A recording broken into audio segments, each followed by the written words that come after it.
Yes, sir. Yes, sir. You know what it is. It's Taco Tuesday. So that only means one thing. Yes, there's another episode of I.O.W. Sports.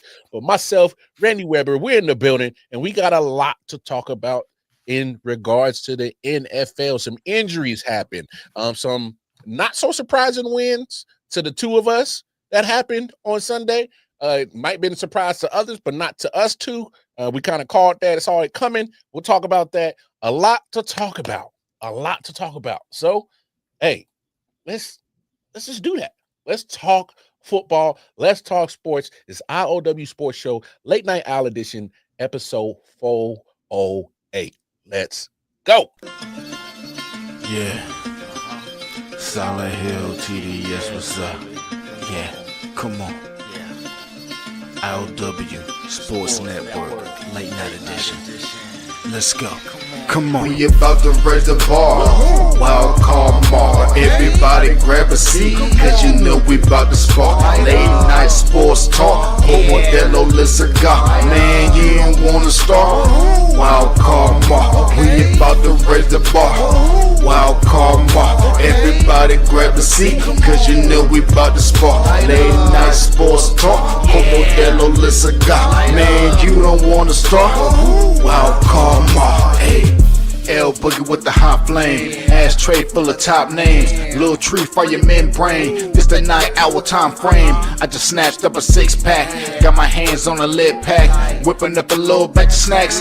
Yeah, man, I think I'm all set. Late night, can't sleep. Go ahead and just tap in. Better grab you a cold one, and we about to get some laughs in. Wild card on the microphone, he'll hit you with a couple flurries. Y'all need to just strap in for some entertainment sports commentary. About to raise the bar. Wild card bar. Everybody grab a seat, cause you know we about to spark. Late night sports talk. Modelo Le Cigar. Man, you don't wanna start. Wild card bar. We about to raise the bar. Wild card bar. Yes, sir. Yes, sir. Yes, sir. We're gonna raise the bar because not only is it Taco Tuesday, but it's myself and of course the homie Randy Weber is in the building, and he's feeling good. Look at the name. Look at the name. Jackson Dart and Cam Scatterboo. Cole. O-R-O-Y. That's bold. That's a bold. How you doing, bro? What's good? Ooh, did you see it? Ooh, did you see it? Oh, I saw it, baby. Oh, man. That's how I'm doing. Hey, you know what? Let's get it out the way. You're feeling good. Obviously, we'll recap and round up the week 4. But hey, look, I called it. My homie Chris Style called it on the Airhead Chief podcast. I'm pretty sure you was confident going in to that Sunday's game. Big win for the G-Man. A lot of people gonna call this an upset, but Randy, here's why I'm not gonna call that an upset, and why the Giants were the better team that day. Not only because they won, but going into that matchup in week 4 for the Giants and Chargers, I know a lot of people are like, oh, the Giants, they're 0-3. They're no way. The Chargers, one of the hottest teams in the NFL, they're 3-0. And you would be correct if you just went based off of that.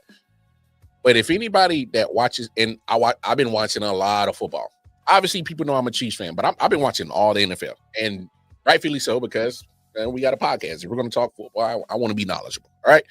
So, when I saw Joe Alt in his second year, who was a phenomenal left tackle, that was his original position. Obviously, when he got drafted to the Chargers, he moved to right because Slater was already there, but Slater's out. He moved to his natural position. That made total sense, perfect sense. Yep. But when you see a guy as talented as Joe Alt, and I saw what he did to my man Chris Jones week 1, stood him up multiple times, more than once, right?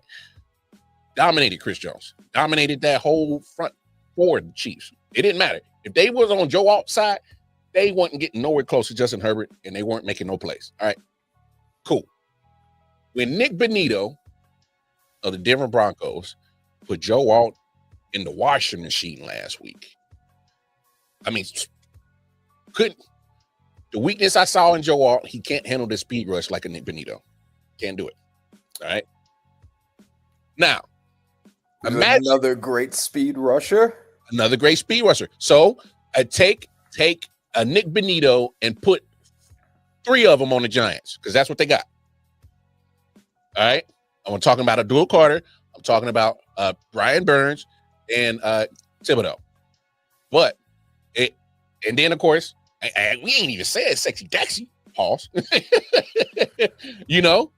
So you take that front 4 against that same Chargers O-line that's already minus Slater, and unfortunately Joe Alt did get carted off in that game, so that's not good for the Chargers. So we'll talk about that later on because I think the Chargers were on a high for the first 3 weeks. Oh, y'all about to come back down to earth, but we'll talk about that later. I wasn't surprised that happened, and then add to the fact that Jackson Dart got inserted into the starting lineup. Juices are flowing. Brian Daboll looks like he's competent because he switches quarterbacks, and I still don't think he's competent, but that's another conversation. And they came out with the win. And I want you to start right here, Randy, because obviously we didn't get to talk last week about when they made the change. And I was not expecting the hook that quick for Russell. I didn't think it would have been the whole year. I knew for a fact he wasn't going to play all year, start all year. All right. So I think we both can agree on that. Yep. But after week 3, I was like, oh, damn.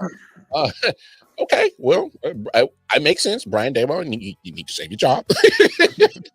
So speak on that. Start right there with the move to go to Jackson Dart and then speak on the game. Okay. So my reaction when they announced the move was that I didn't think it was a good idea. Mm-hmm. And so first of all, and I've said this on the pod before, I think it was a huge mistake for John Mara to make publicly clear before firing Daboll and Joe Schoen that their seats were hot. Because if you do that, you're incentivizing them to make short-term decisions for this season specifically, knowing we don't have the overall team and the worst schedule in the NFL, that we're not like, they didn't expect to make a playoff run this year. And if you're not expecting to make a playoff run, then you shouldn't be making short-term right now decisions. Exactly. So I disagreed with that. And then this is the logical extension of that, which is, well, Russ has been bad for 3 weeks. We need to get more wins so we can go to John Mara and be like, look, we're winning. And so let's replace him with Jackson Dart. Now, there have been issues with the O-line all year. A big part of that has been Andrew Thomas being in and out of the lineup. I think that it was very smart for Andrew Thomas to be on a limited snap count in week 3 to make sure he was ready to block for Dart. And the O-line, week 2, when Andrew Thomas was in it, I'm sorry, was he in it week 2? Was he in it? No, he got in against the Chiefs week 3.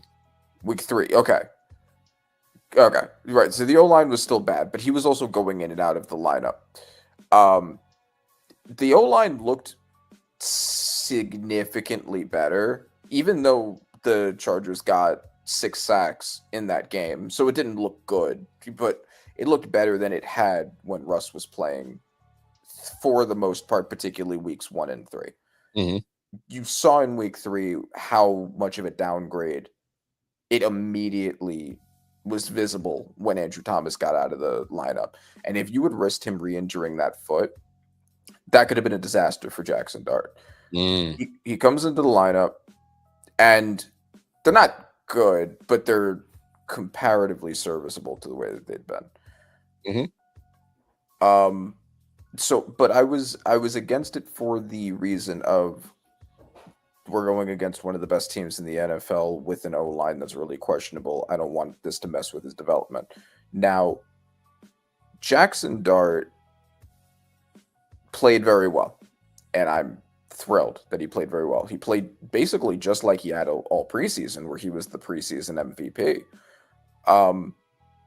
There is such a thing to be cautiously optimistic. There is such a thing that I've seen myself with the new quarterback or new head coach bump that does happen when teams are learning what your team looks like with this new person in the lineup or calling plays. I mean, Daniel Jones had that when Eli Manning stepped out, and Daniel Jones won his first game as a starter and looked good for significant parts of his rookie season before falling off the following year. Then Daboll and becomes the head coach, and then that's 2022 where he wins Coach of the Year and they make a playoff run, get a playoff win. Yep. And then they fall back to earth. Antonio Pierce had that with the Raiders. Like we've seen that, and then it equalizes itself eventually. I'm not saying that that's what Jackson Dart is, but I did think of that possibility going into the game of there might be a new QB bump here that may. I have to see more of it to believe it, but he did play like he had played in the preseason against a really good team, against a really good defense. I mean, did you see it? Did you see the rushing touchdown? The rushing touchdown was nice. Yeah, off the QB draw, and the whole team just looked like it had juice. It had life. Russ was sucking the life out of that team, and Jackson Dart put it back in it.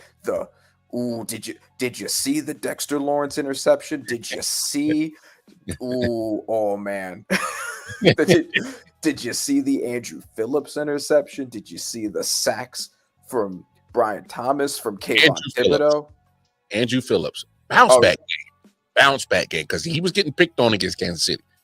Yeah. Bounce back game. Some bullshit calls he didn't deserve. But But he got. I'm saying he got more picked on by the offensive scheme by Kansas City. Yeah. He was getting picked on by the refs. So yeah, no, I mean through his first season and a bit in this season, I mean he's been great. He's been a very underrated corner. And he absolutely proved it. I mean, there should have been 3 with the Deontay Banks interception that got negated with the flag, but that's a lot of interceptions for Justin Herbert of all quarterbacks. But the defense absolutely delivered. Everyone on the defense, Abdul Carter, with all the QB hits. I mean, like this was really his come out game too. Like the entire team just came alive. And Cam Scatteraboo looked awesome too. As he has been better and better week by week. Yep, 100%. And oh man, he's just so much fun to watch. And so is Jackson Dart. They run the same way. They run at you, like they don't try to get around you. They just I'm going to run through you. Now I was surprised. Jackson got 10 carries. I was surprised by that amount. Yeah, that's Daboll loves that. That's Daboll's QB scheme. A lot of QB runs and QB draws. It worked with Josh Allen. That was a big part of Josh Allen's development. That was a big part of Daniel Jones's good year with the Giants was utilizing that. And Jackson Dart is athletic. He's athletic and he is a good runner and he is tough. He will take hits. I would like him to take less of them. Yeah. Take less. So that's my big criticism of him is it's fun to watch and it shows his toughness and I appreciate that, but also we need you on the field, please. Big facts. And we're going to be talking about someone who's missing from the field and also the field itself. We're going to talk about that, but not to sour me with all this. All this fire right now. No. I'm not going to sour that. What I'm saying is that all right, I'm just going to say it. Giants of the last 15 years would have lost that game after Malik went out. Yeah. They would have lost that game. But we've had conversations. I just think that defense is so talented, and we've had these conversations millions of times. That defense is going to keep the team in the game. And all you need is just enough. No, it's just enough. It ain't got to be pretty. Yeah. And even with that caveat, Jackson Dart still played well. Like he didn't just play just enough. He played well. And a lot of that was using his legs, which is the valuable part of like your best wide receiver is out, and that really sucks. But and the receiving core outside of that is pretty mid, but you with the run game, there's still things you can do. And he absolutely showed that. I mean, he used a lot of running plays, but not a lot of he wasn't like this insane drop back passing threat. He used a lot of running plays, and that was good. It worked. So if he can still dominate that way with him and Scadaboo as threats when Tracy comes back, him too, you have what's a pretty dynamic offense, and it would be much more dynamic with Neighbors, but with a defense as good as the Giants defense and an offense that can be dynamic like that, like you can win games like that. Hey, there's two things that are going great for the Giants right now, and I know people are like, oh, they're 1-3. Just hear me out. It's could have won that Dallas game. And Dart probably would have. He probably wouldn't have thrown that last bonehead interception. He may not have put up about 500 passing yards or 450 passing yards, but he also probably wouldn't have thrown that interception. You can't poo-poo on the fact that was a full strength Washington team in week 1, and they still had trouble with the Giants. They put up a solid fight against the Chiefs. Still had the Chiefs offense in disarray. So is not all doom and gloom in the Big Apple, if you ask me. Now, I'm not saying people don't quote me, don't misquote me. I'm not saying that Giants are gonna go on a magical run and they're gonna all I'm saying is that what they've shown in 4 weeks is they're gonna fight. And that's all you can really ask for. Yes, do you want your team to win as a fan base? Of course. But you got to put everything in perspective on where do you see this team at now compared to years past on the day ball. And it's starting to look different with the insertion of Jackson Dirt, drafting Scadaboo. I love that guy. I love watching that guy. And nothing like as a football fan, if you don't like watching that guy run, I don't know what's wrong with you. You might check your pulse. You might be dead. I don't know what's up. Bro, he's football personified for sure. Thank you. He's the definition of a football player. This man had a dirty jersey on a turf that ain't even grass. Hello. I love that so much. He fucking rules, bro. Like. How you got a dirty jersey? We ain't got no real grass out here, man. Bro, he's the team's mascot. Like he's a fantastic running back, and he's also the team's mascot, man. He fucking rules. So, but no, I give props where props are due. Giants played a hell of a game. But it does come with some sour news. And now this is the sour part we got to talk about. Yeah. Before we get to the actual injury, I've been screaming to the heavens for the last, since they built MetLife, get rid of that damn turf. Get rid of it. I mean, they've done it. NFL themselves had done the studies on significant injuries compared to grass in the turf. They've done that.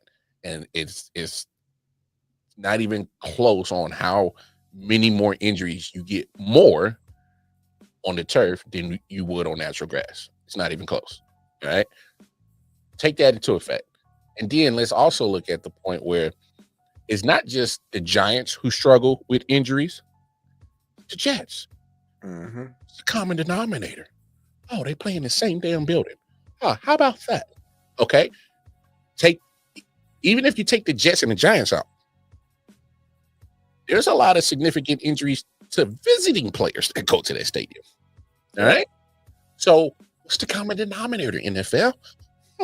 Randy, help me out. What's the common denominator with all these serious injuries? I can't put my finger on it. What is it's the dumb bullshit MetLife turf. And I would go there with pitchforks and torches for what they did to Malik. How dare you? How dare you?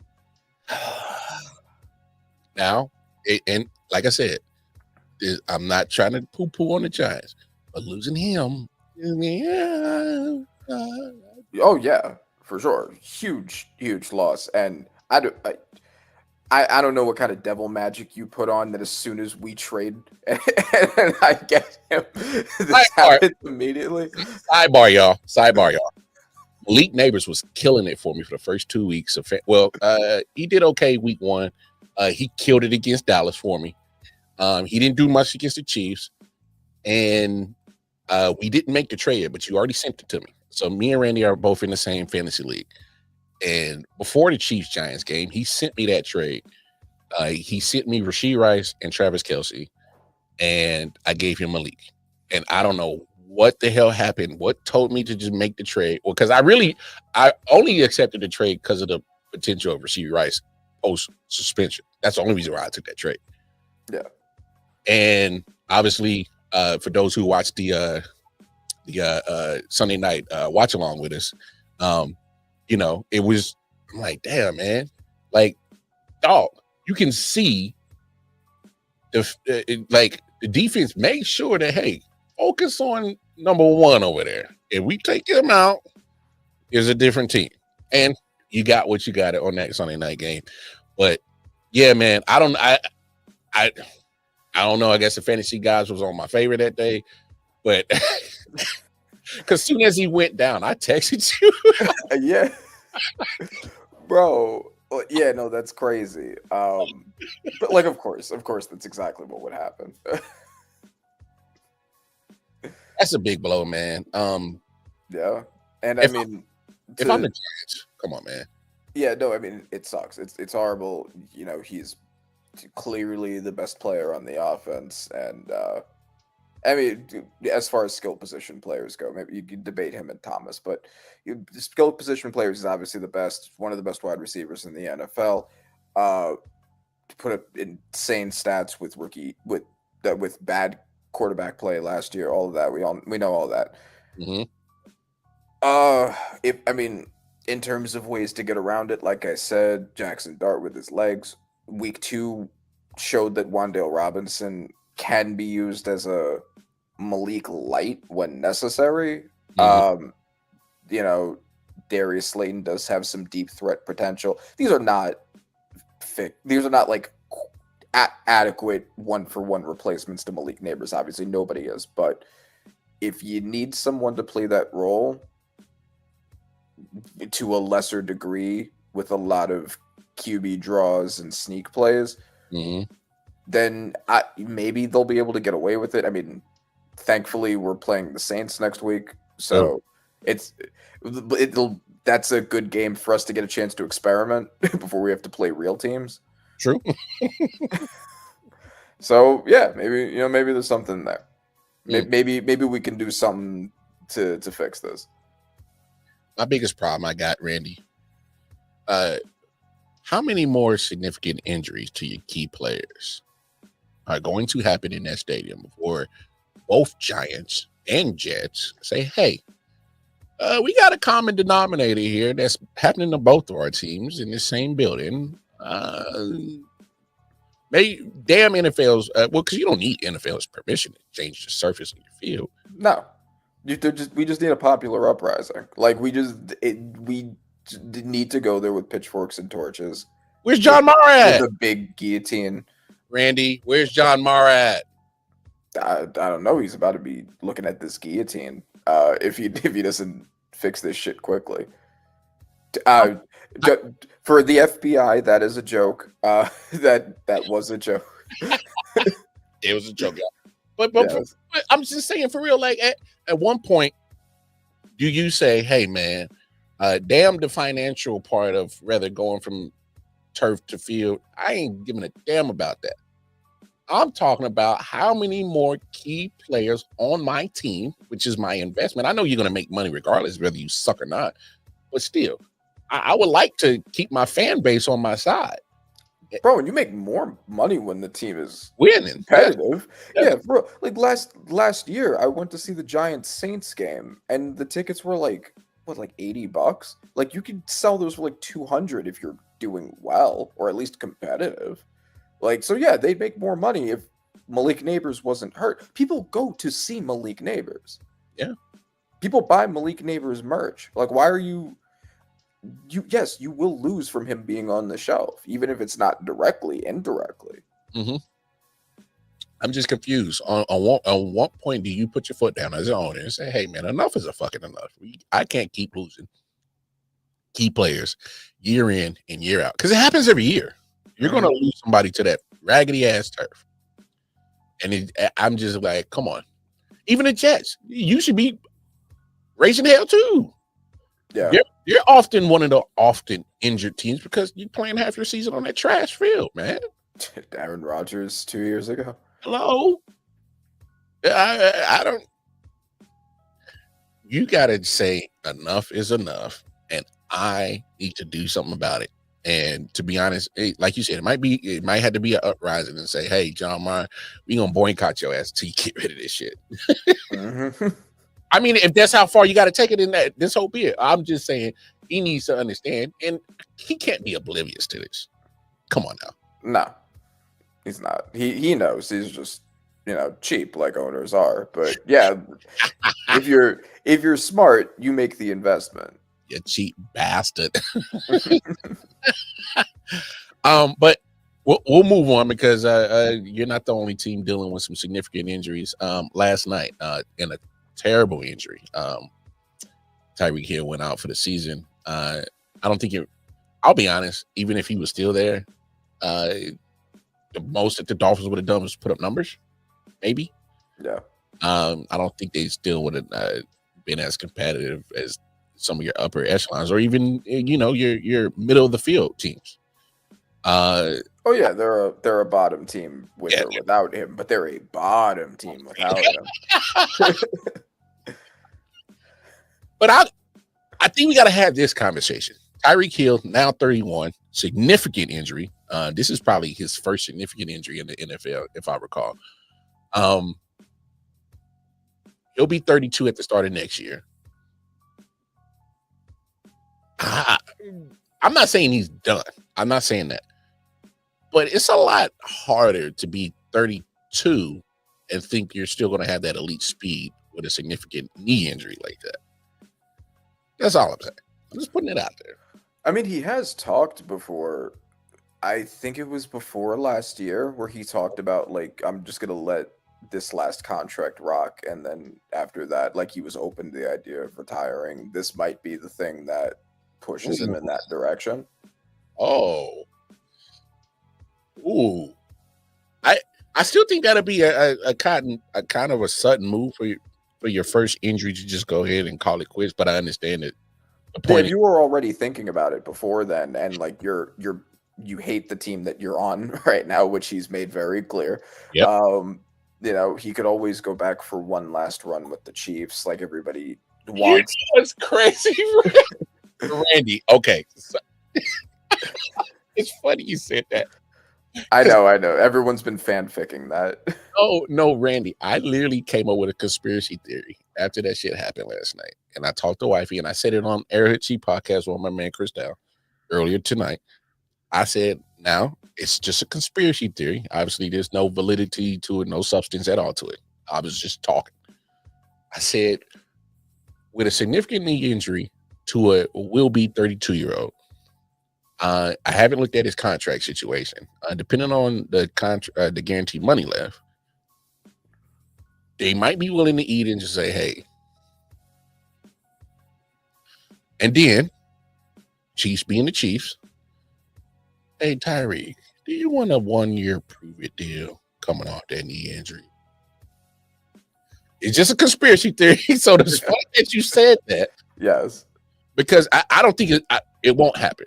I'll be shocked if it happens. Yeah, I don't think the Dolphins would be willing to eat that for their best player. I think that would be like teams have done that for players with very significant injuries if they don't think they're going to be able to use them. But especially with the Dolphins QB situation always being a question mark and everything, I don't know if they'd be willing to eat it to give up their best player for probably nothing. They're probably going to want to hold out for a haul because he's still valuable. Not as valuable as he was like 2 years ago or whatever, but true. You could still get something for him. I won't be surprised, and this is not a slight on Tyreek. Just him and Tua just weren't on the same page this year.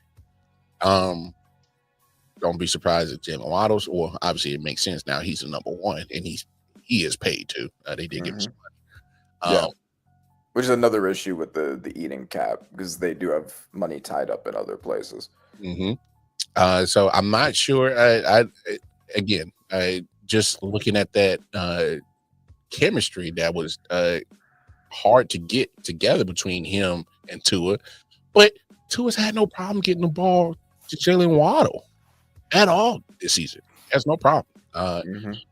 So that's just my thoughts. That's why I kind of threw that conspiracy out there, because I'm like, the kind of writing's on the wall that this relationship is fractured, and at some point you just go ahead and sever it. At this point, that gives you an out.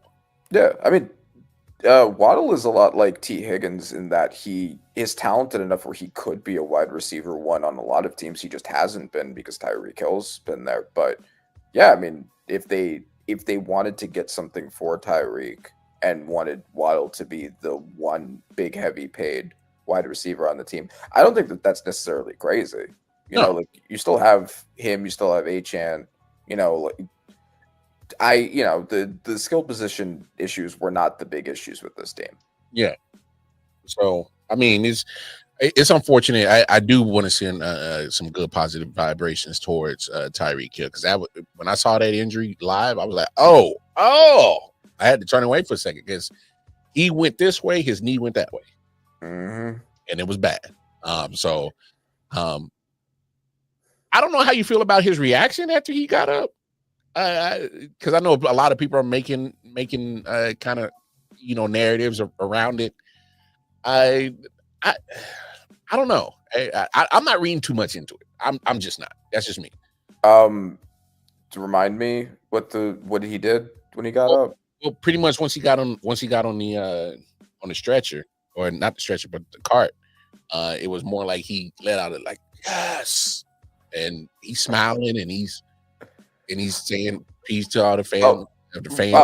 Right. Yeah, no, I don't think that's much either. I think that's just, like, a lot of players will do that just to like keep everyone in good spirits. I don't think that's a sign like, oh, good, I'm finally out or anything. Yeah, I think people are reading too much into that. I agree. Yeah.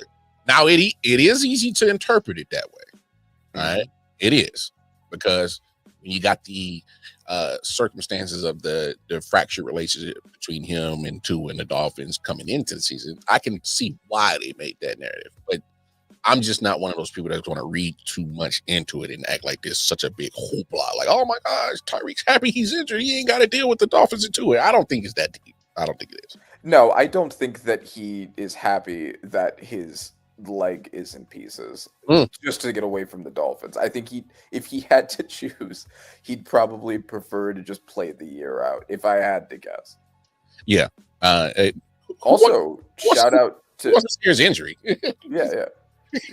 Shout out to former Giants player for like a little bit, Darren Waller. Looking pretty good. That man had a nice little SoundCloud rapping career for a hot little minute, and then he said, "Nah, I'm gonna take my ass back to the field." Yeah, and great last night. Looked immediately better than he ever did in our jersey. What a shock! How crazy that is. That's definitely not reflective of a pattern. No, there's this, Randy. He also wasn't used as a fullback last night neither. So I know. I fucking. He also wasn't used as a fullback last night. So yeah, I don't know. Whoever's decision. I don't know if it was Calf, because I don't know if it was Dayball's, but like, fucking guys, come on. Matty Metz, what's up, man? Hey, bro. Hey, I talked about it last night, and sorry to get off topic, everybody, but my man Matty Metz, look, I feel for you, bro. If I'm a Mets fan, I'm boycotting next year until y'all show me that you're going to go to the playoffs, because you can't keep outspending the Dodgers. You can't keep being one of the leading teams in payroll, and you can't even get to the playoffs on numerous years. So, yeah, there's that. All right. There's obviously, man, LJ deflate. He's normally great Lamar Jackson, but deflated. He has an injury. He'll hamstring. He'll be out a couple of weeks. They said 1 to 3 weeks. Obviously, one of those is a bye in there, so he'll probably at most miss 2 games. You're dealing with a lot of injuries.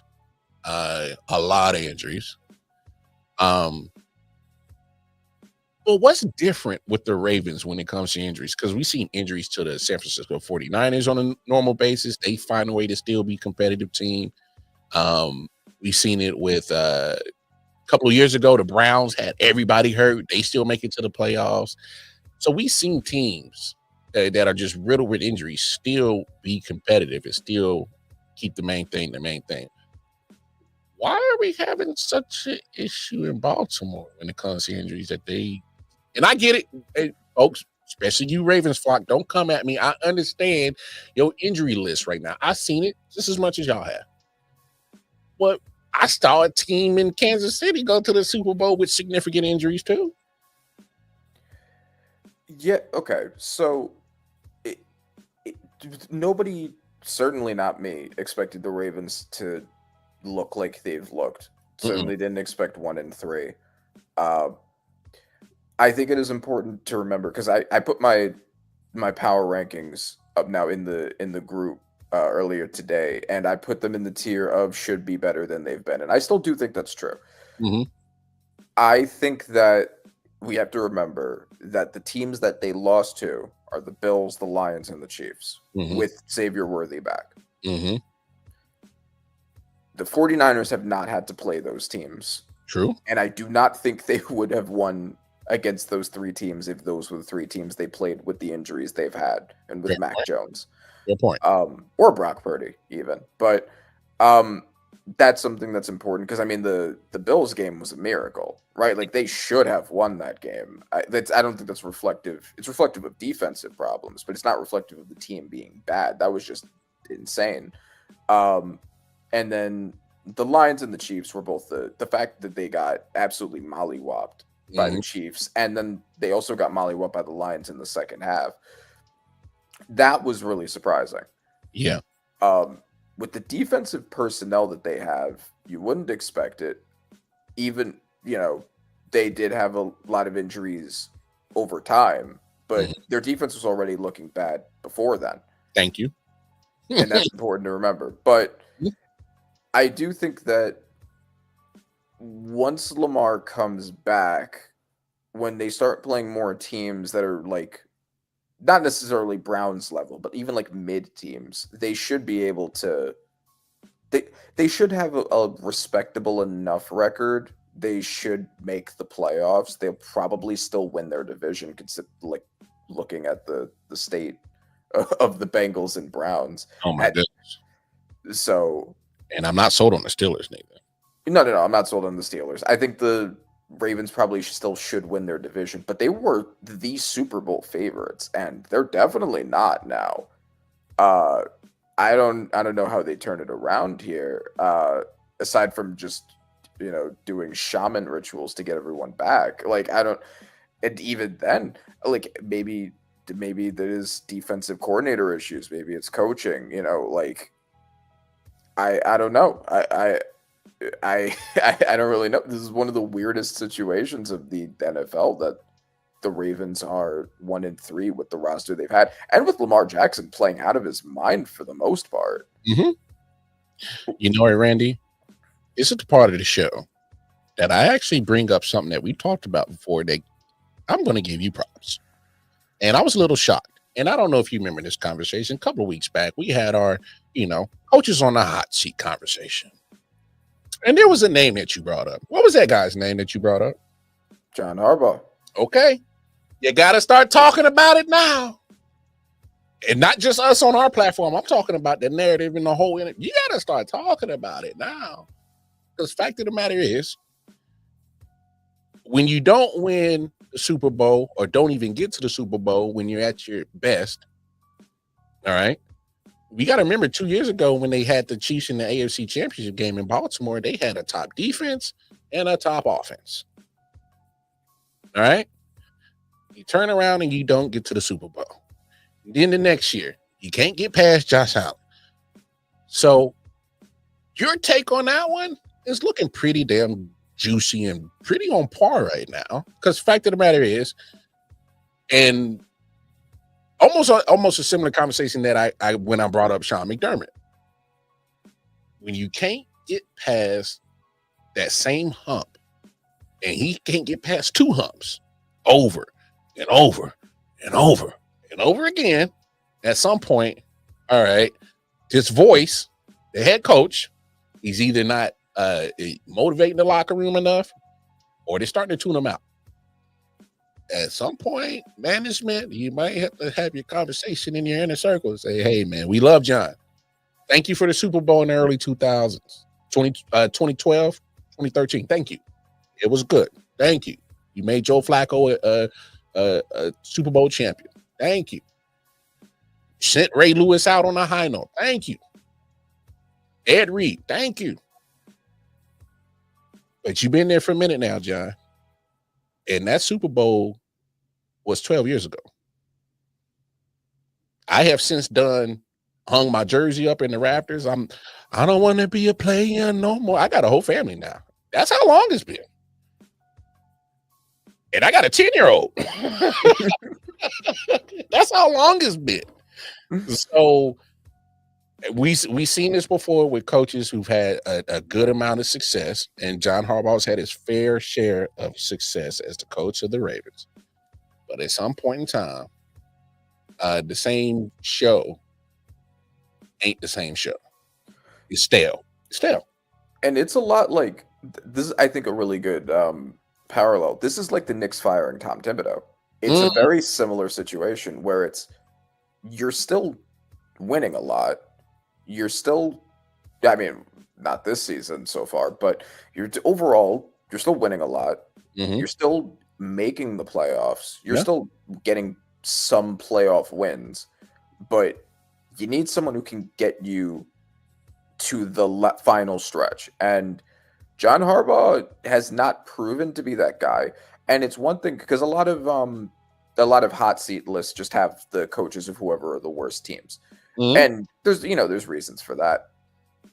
But it's one thing to be, I don't know, Dave Canellis, who's coaching a horrible roster. Yeah. Where you're going to get some leeway. Like, well, what are you supposed to do with that team? Exactly. John Harbaugh has a great roster, and he's had a great roster for years now. Years.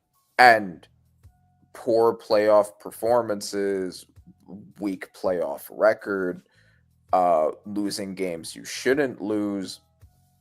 It's a lot harder to excuse it when you have Lamar Jackson, Derrick Henry. I mean, like, their biggest issue last year was the passing defense, and they addressed it. They drafted Malachi Starks in the first round of the draft. They got Jair Alexander in the offseason, and you also need to, I think that's a good sign, that it's a sign that when a team is giving up on a player that's on paper a good player, very often there's a good reason for it. Yeah. And the Packers clearly, I was skeptical of the decision to not pick up a single cornerback in the offseason and after giving up Jair Alexander, but they've absolutely been proven right. Keyshawn Nixon has been playing out of his mind, and Jair Alexander has been bad. The first 3 weeks. Yeah. This was great. Right. Yeah. Well, I'm talking about Keyshawn Nixon specifically. Yeah, I got yeah. He's, all the passes defended. Meanwhile, Jair Alexander, even when he was there, was a ghost. So when teams give up on a big name player, a lot of the times you probably should believe them. But yeah, no, I think that I don't know who would be his replacement. We'll see who's available when it's time, but I think that I think you need someone else to get you over the hump. Like you can't give up this roster with nothing and not make a final push. You don't know how Derrick Henry could retire next year for all we know. Like you have the roster. Make sure you use it. Look, man, it ain't 2013 no more, John. Like I can't keep giving John Harbaugh the grace of continuing with the Ravens when it's like, bro, okay, you did what you did in 2013. That was 2013. We're in a whole different decade. Right? Like we even seen Andy Reid get fired. You're not immune to losing your job. We seen top coaches still get fired. You're not immune to losing your job. I mean, I just sometimes when you hit a glass ceiling, you got to change the house. You got to change the house. And I know a lot of fans, or especially Ravens fans, saying, "Hey, man, let's blow up this squad." They're definitely not satisfied with Marlon Humphrey right now. He needs to stay off that damn podcast. But let's have this conversation about Lamar, because obviously we've been on part of the I need to get off Lamar about the passing. All right, what more do you need? He gets the most accurate record. Okay, cool. All right, so that narrative to me is dead, and we've established that. Yeah. If you're still using the Lamar as a running back, blind, you don't know football. You're lame. You're lame. But this conversation has always been there. This narrative, but now it's getting louder when it comes to Lamar Jackson and winning the big games. And it bothers me that the narrative is there, but I understand why it's there, because it's happened over and over and over again where, and I get it. They say it's a hamstring. He'll be out 2 to 3 weeks. But take that first drive out against the Chiefs on Sunday.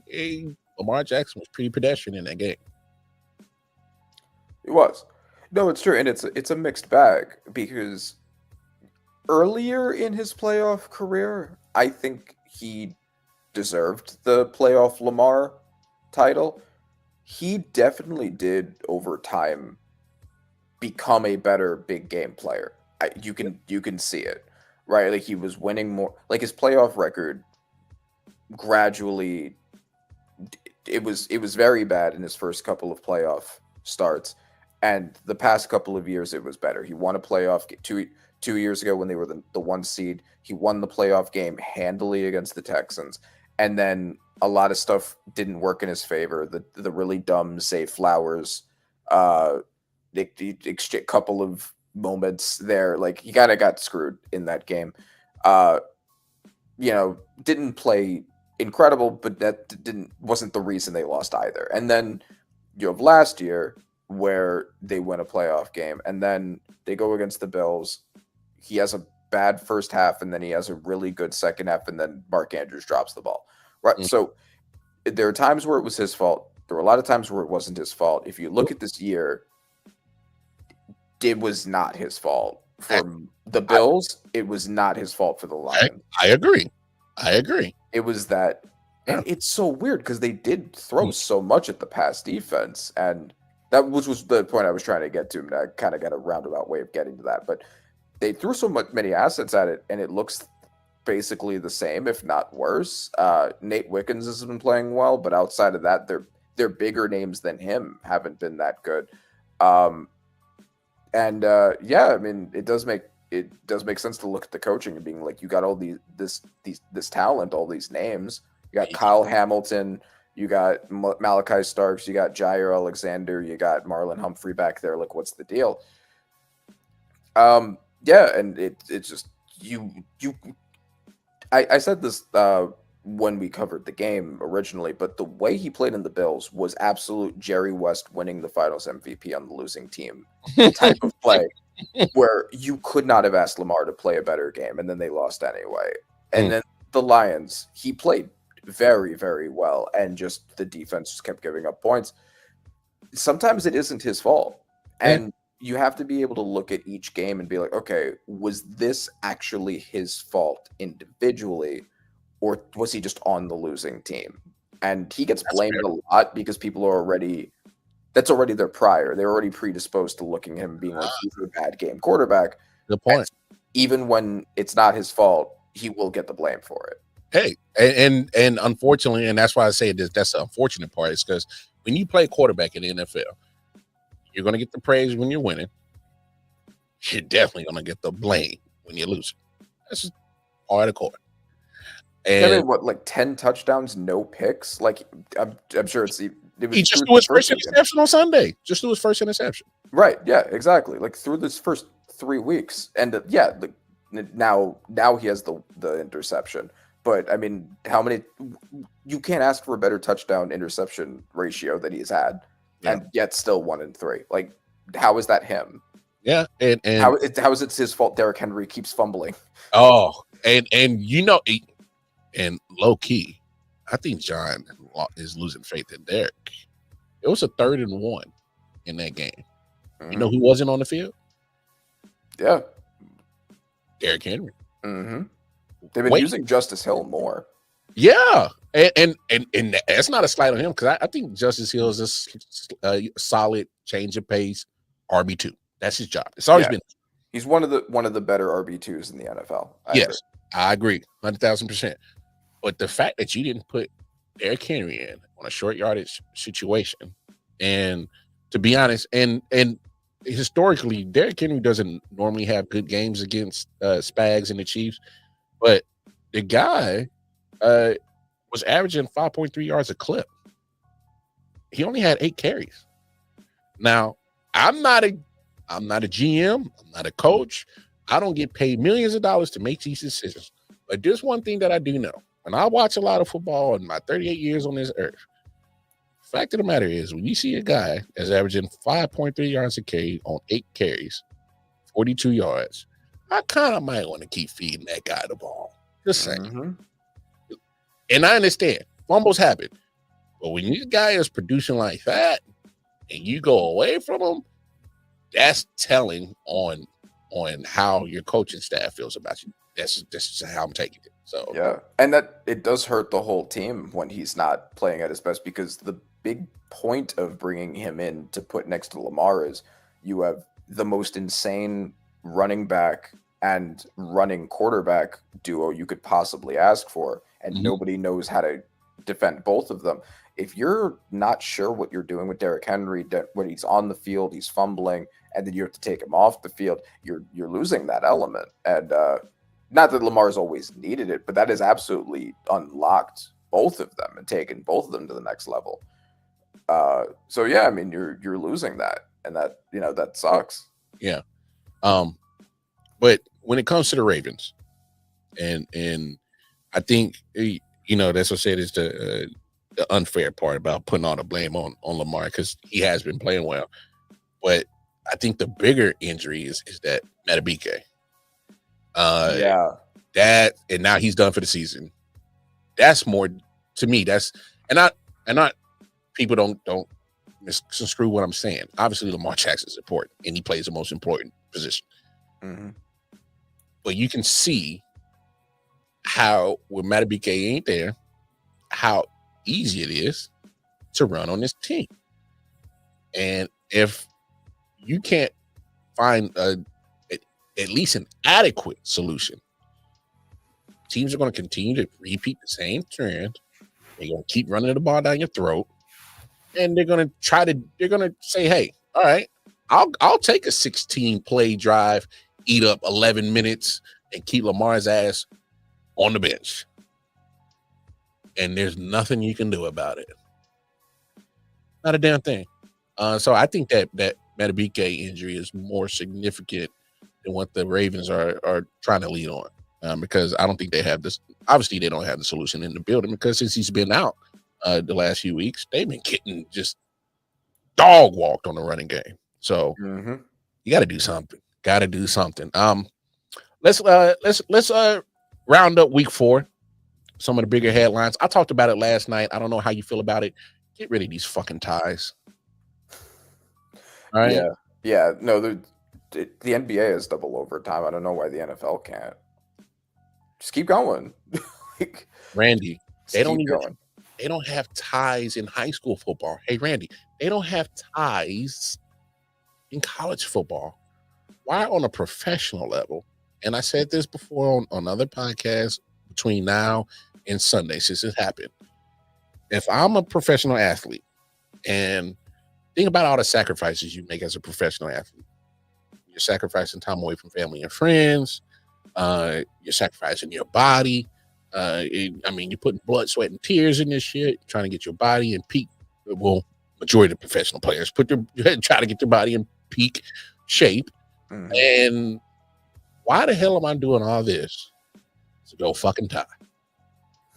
You play to win the game. Herm Edwards did not make that quote to say you play to win. No, ain't no play to tie the game. He said a quote that said you play to win the game. Hello? Why are we still tying? Yeah, no, I don't understand that at all. However, if you remember my predictions you for the season, you, sir, should be a millionaire right now. You had put that on the slip. I can't believe I didn't. That's crazy. I'm gonna peel the curtain back for the audience.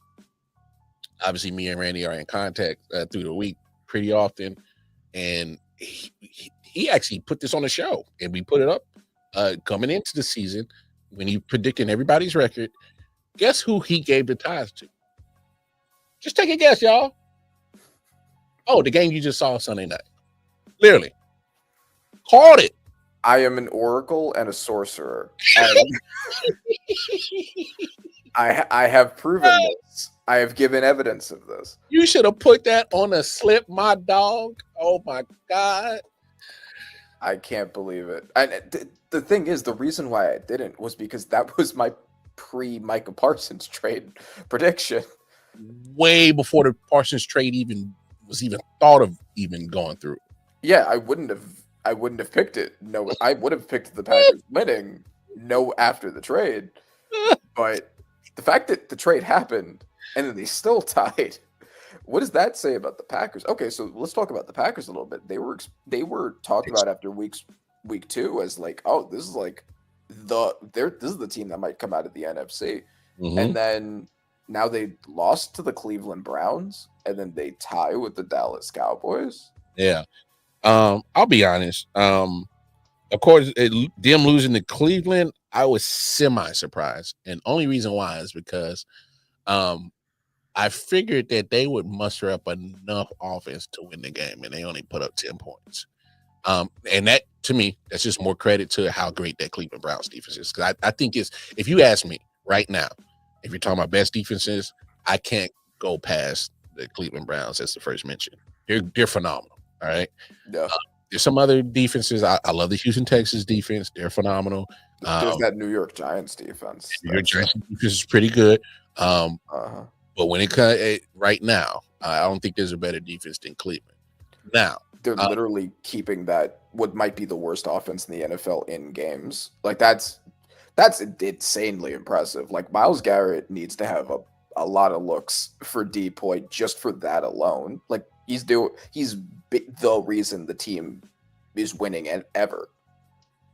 Randy, I even watched that Browns-Ravens game. They actually played pretty well against Lamar and them. The score doesn't reflect it, but if you watch the game, there was some bad turnovers from Flacco in that offense that gave a short field to Lamar Jackson. And you keep that no matter. We've seen this a million times in the NFL, Randy. It don't matter how good your defense is. If they're on the field for the majority of that time of possession, losing that battle, and your offense, which is already anemic as it is, and you're not on the field, the only thing that the Browns defense can do now is go score themselves. Yeah, I was just about to say that. Like if I'm thinking correctly, are the majority of their points not either from the defense or from the defense setting up a short field or special teams? Like the offense is responsible for a minority of their points, I believe, which is insane. Like, and then if you just do quarterback play, like if you just do passing game, if you take Quinshon Judkins out of it, Joe Flacco is responsible for almost none of their points. That's crazy. So I'm not gonna poo-poo on the Packers for losing that game. But I am going to poo-poo on the fact that you have been one of the better defenses for the first 3 weeks, and then all of a sudden you totally disappeared and got 40 hung on you. And I was just flabby. I'm like, what the hell is going? Whatever slip I put in for that game, it was already done by halftime because I already knew because like these jokers ain't stopping shit. How do you play like that for the first 3 weeks and then turn around on the big stage? And I give the Cowboys credit because, I think, and we haven't had this conversation yet. I'll give Brian Schottenheimer a little bit more credit than what I thought he was going to be as a head coach for the Cowboys. He's got the players buying in. Obviously, they got a problem on defense. They're not stopping nobody, but it's the fact that he was able to take because I don't think he's really doing anything spectacular with that offense, but he's modernizing it and using his weapons. And of course, George Pickens, you can have that debate. He could still be a number one on a lot of other teams. Mm-hmm. They were still minus CeeDee Lamb. And I'm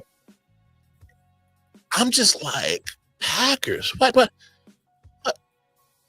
Y'all did it. Y'all did it to us again. You hyped us up, and you're slowly letting us down. Yeah, that's we've talked about that with the volatility of Jordan Love. I mean, we've seen so much of a great game or a couple of great games and then a bad game or a couple of bad games. In this case, I don't think he had like a horrible game, but like what people talk about him as if he's like about to emerge into that top level of quarterbacks, but if he doesn't maintain consistency, no, he won't. Like he's just not at that level. He has that potential. I mean, the playoffs where he beat the Cowboys with like an insane passer rating and then lost the 49ers game immediately after with a game-losing interception. Like that's the Jordan Love experience. He's ironically kind of like Brett Favre in that way. Hey yo. No, and as I'm going through his game logs, obviously, week 1 against Detroit, that's you're still trying to figure out exactly who the hell you are.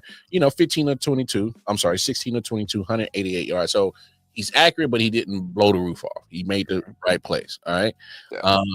Week 2, he still puts up touchdowns. He threw 2, no interceptions still. 19 of 31. Little less accurate, a little bit more yards, but at the end, you look what he did against a good defense, and 18 of 25, fairly accurate, 183 yards, not spectacular. Then he starts turning the ball over. There's an interception in that game. I just think for me, I've seen a lot of good Jordan Love versus mediocre at best piss poor defenses. I'm not seeing enough good Jordan Love against better to elite defenses. And that's the disconnect where I'm at with Jordan Love. And I think that's what speaks to that volatile up and down play of him is like, okay, yeah, hey, beat up on these trash ass defense. Cool. You're supposed to do that. I need you, Jordan Love, to like that playoff game against that run that he went on when they beat the Cowboys, went into Texas State and beat the shit out of them, and then he disappears against 49ers, had some bad decisions, especially late in that game, and then they're out in the playoffs. So it's like, come on, Jordan Love. You find your consistent spot, do your best to stay there, and just keep performing like that. And we're not getting that. Yeah, Jordan Love might be the perfect, like if you're looking for like a perfect median, like a perfect line for determinant of whether a quarterback is good or bad or not, Jordan Love might be the perfect line to make that divide between where like if you're better than him, then you're a really good quarterback or a good quarterback. If you're worse than him, then you're a bad quarterback. Like he's that perfect line. And he benefits a lot, I think, because Brett Favre and Aaron Rodgers surpassed him and people are expecting that, okay, this has to be the next great quarterback. He benefits a lot from that performance against the Cowboys, who, I mean, it's the playoff Cowboys. He benefits from stuff. and now he's benefiting from having a great defense. Although because the defense hasn't been as great in the last week, Dak put up 40 without CeeDee Lamb on that defense. If that defense doesn't hold, that's going to be an issue for Jordan Love. And that's I don't know how much you trust it if the defense isn't keeping the score low for him. Also, I want to talk about this. How do you almost blow it by not calling the timeout at the end? How do you almost Eberflus it? No, that was a crazy way to categorize that, but that is so funny. No, that was like, I was looking like, yo, what are y'all doing? Like, are y'all trying to lose this game? Like, I get it, nobody wants to tie, but it's better than taking an L. Bro, yeah, for real. They had no time to throw. The fact that he managed to get 1 second left is a miracle. They should not have won that. They should not have managed to get that last second. But they almost blew the game with just bad clock management. Yeah. You know who else blows? Chip Kelly as offensive coordinator. Oh, we're talking. All right, cool. Great segue.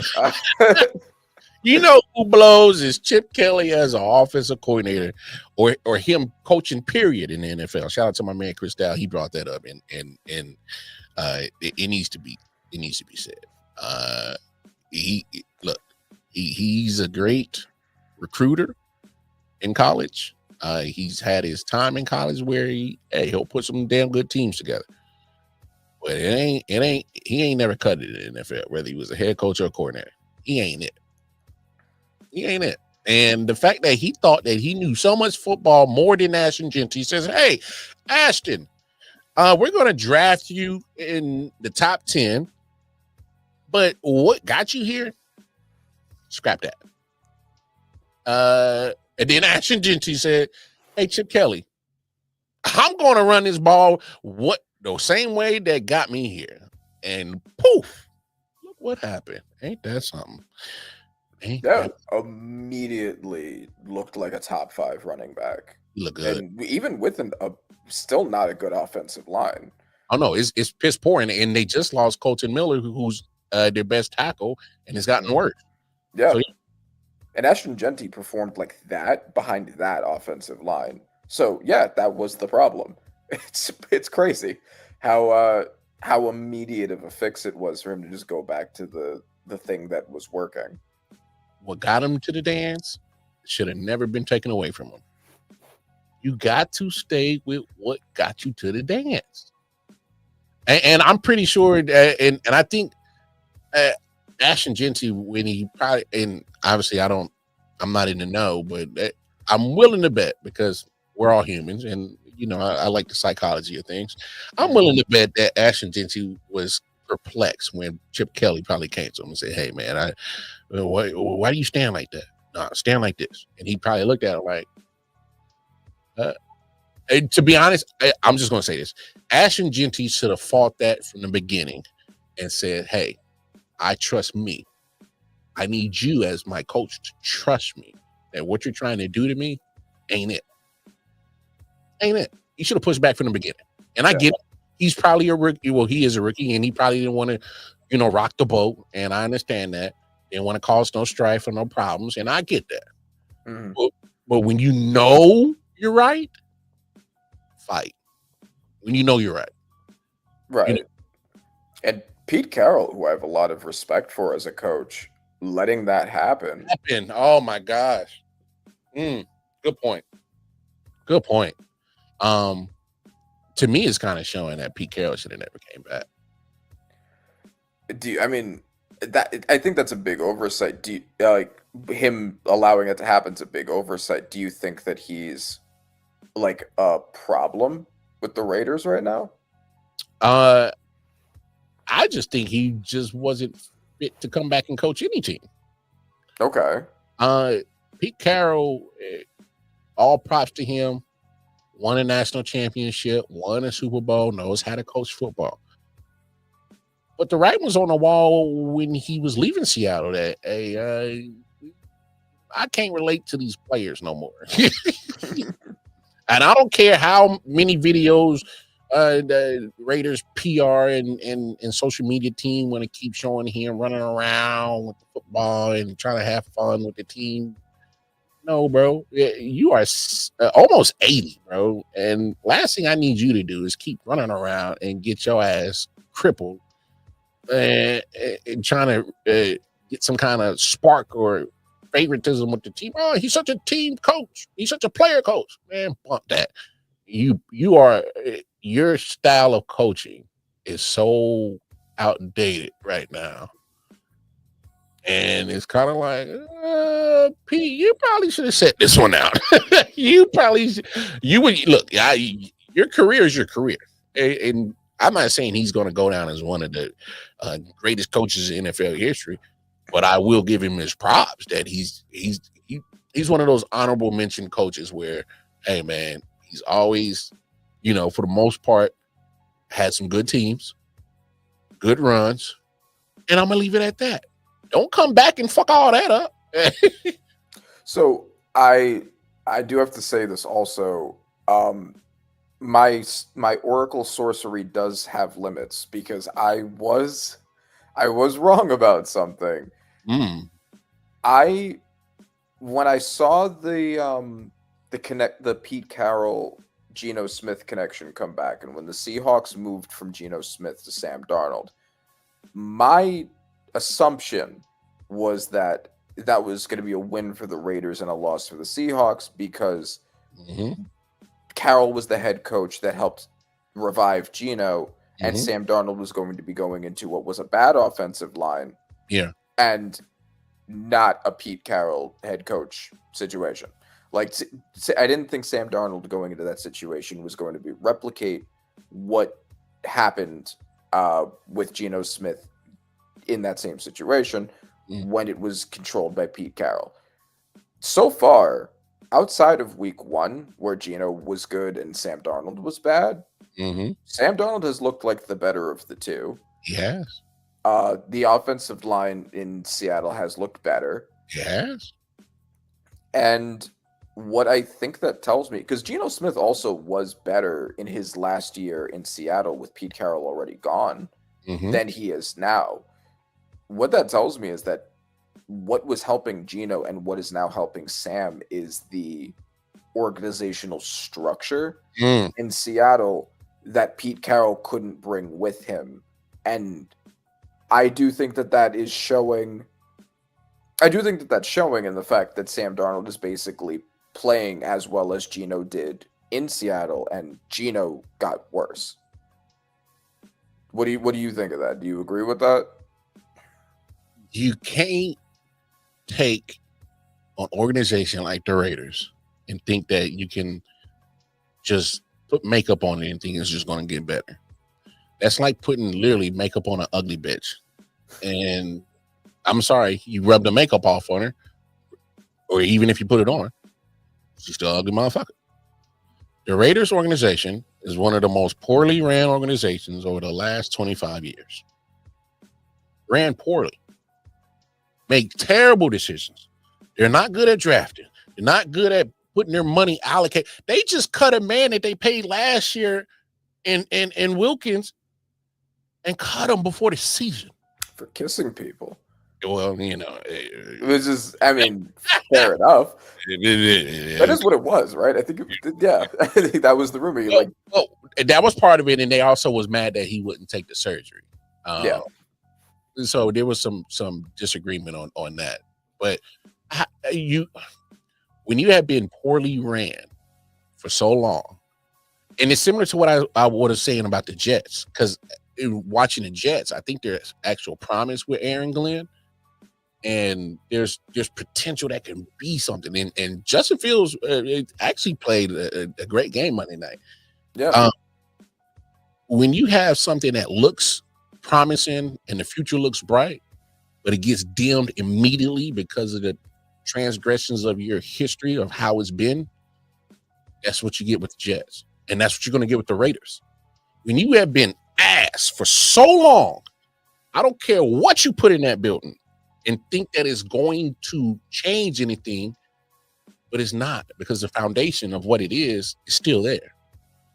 That foundation of the Raiders is still trash, and it's still there. And I'm talking about you, Mark Davis, the owner. You suck as owner, because you can't put the right GM in the seat. You're having a almost a Barnum and Bailey go around at the head coach position. Damn sure having a problem at the quarterback position. So it's like no matter who you put in there, if you still run it the same way and still treat it the same way, and this is where Tom Brady is going to have to voice his opinion a lot more as a minority owner, if he's really serious about it, and if he knows what he's doing, right? Because we can't assume that he even knows what he's doing. Facts. He has no credibility of saying that he's a great owner of an NFL team. No credibility at all. And we're not just going to use your credibility as your playing days as Tom Brady as that stick that you know what the hell you're doing when it comes to running the front office. Go ask Michael Jordan how that shit worked out. Yeah. Yeah. So look, and it sucks because obviously me being a Chiefs fan, I can't stand the Raiders. I despise them. They're wasting a solid defense right now, which has normally been their weakness the last few years. Yeah, and was expected to be again. It was exactly. I expected that defense to be piss poor. That defense is actually pretty solid, but you're not going to help yourself. You're losing to the Bears by 1 point because your quarterback has thrown 3 interceptions, 3 bonehead interceptions. And my man Omar, at Ball and Buzz. Oh, he in the building. What's up, O? What's good? He says stupid comments wouldn't show with curse words. Talking ish about my second bottom feeder, bitch. Yeah, he's a Raiders fan. Gotcha. It's to me, you can't continue to do the same shit over and over and just think you're just going to swap out personnel, coaches, and think it's going to change anything. You're asking for failure, and it sucks because you're actually wasting a good defense right now. And I guess that might be the Pete Carroll bump. The thing that Pete Carroll can hang his hat on is, he was the godfather of the Legion of Boom. Mm-hmm. Coming over here, and that was probably a big reason why they chose him. In addition to his pedigree, was their biggest issue was the defense, specifically the secondary. Obviously their quarterback thing was its own thing, but they seemingly fixed that, and they gave him weapons with Genty and Bowers. So they were looking at the defense, and that might be why they chose Pete Carroll. And Pete Carroll has seemingly made the defense better. Yeah. But surprisingly, the offense, which people didn't think was going to be as big of a problem, that's been the problem. It's bad. Now, will it still be a problem now that Ashton Genty has been unlocked? We'll have to see. Now that teams know that he is a serious threat, they may not have after seeing how it was in his first 3 weeks, they may not have been prepping for him. Now they're gonna be for sure. You're damn right. That affects it. We'll see how that affects their offensive limitations. But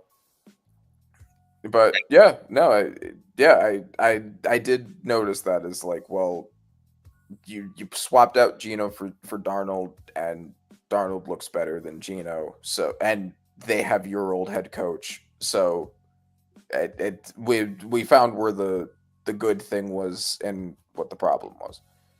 Hey man, the Raiders are Michael Jordan in the Wizards uniform. They are not Michael Jordan in the Bulls uniform. Mm-hmm. Y'all let that shit sink in. Your former quarterback. Hold on. I just wanted to say one more thing on that. Obviously Jackson Dart and Cam Scattergood are going to be winning co-offensive rookie of the year, but there are a couple of other ones that are worth talking about as potential runner-ups. Ashton Genty, obviously one of them now. Now that he's been unlocked, he's looking incredible. Emeka Egbuka also been phenomenal as an offensive rookie. Baller. What is up with the Ohio State fucking pipeline of wide receivers. Uh-huh. What are they? First It's of all, LSU and Ohio State. Those schools just like factories for them. Factories. There was a point in time I would have put Alabama in there too, but lately, at least the last 3 years, it's been LSU and Ohio State. My thing is how do they continue to just keep producing stuff? First of all, if I'm an NFL coach, I'm poaching the shit out of who's that wide receiver coach? Who is that wide receiver coach? You gotta come to my staff. Mm-hmm. I keep sitting here seeing all. And granted, Ohio State is always going to get a cream of the crop of when it comes to recruiting. I understand that. Mm-hmm. But damn it, when it comes to if you want a wide receiver, it's two schools you know who to go. It's almost similar like, hey, when I need an offensive lineman, there's certain schools I know I need to go to. They gonna produce it. Ibuka is crazy good right now. I didn't expect this, but like, yeah. Damn. And I didn't like the Buccaneers draft pick, not because I didn't think Ibuka was good, because I know Ibuka is good.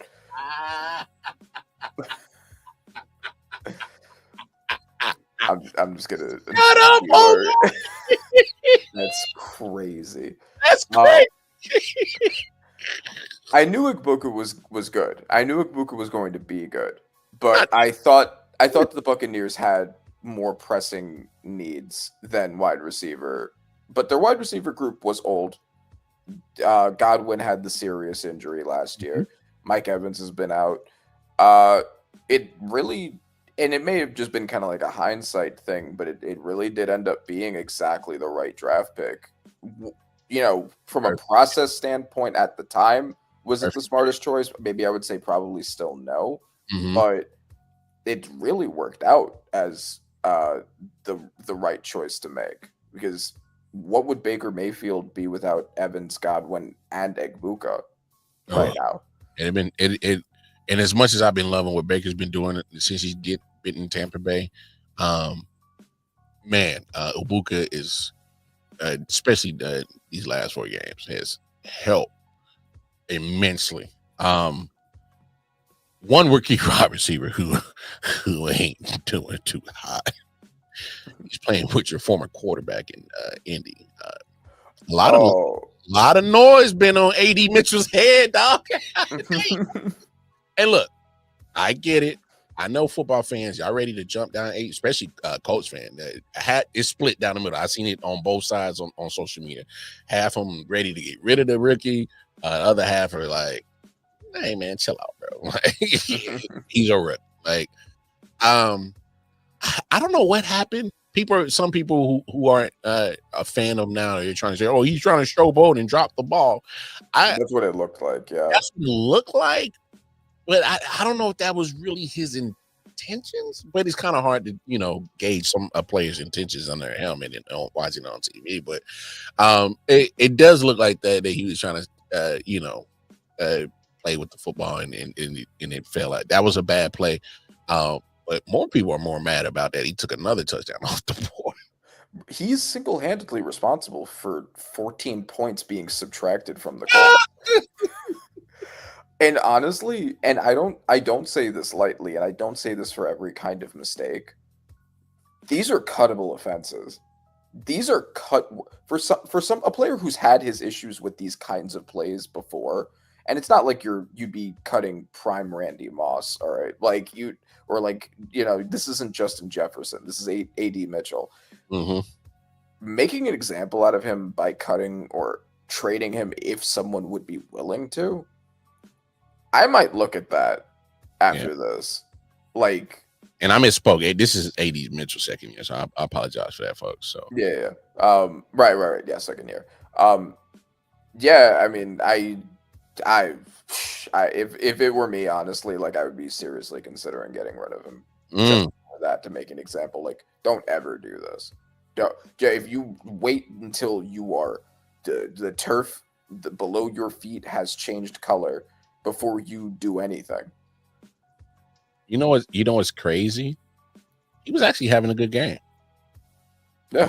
If you take out the fumble, you take out the penalty, He actually had a solid game. 4 catches, 96 yards. Was doing his thing. It was just like, damn, bro. We're still doing this in 2025 where ball carriers aren't securing the football across the goal line. Is baffling to me.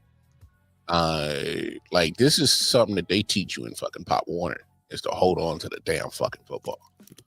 You know what I'm saying? So it's kind of like, bro, it was a bad play. But speaking of the coach, I actually think, I think this game was more telling because they finally faced the defense. Well, they did face the Broncos defense and they got the win, and they could have easily lost that one too. But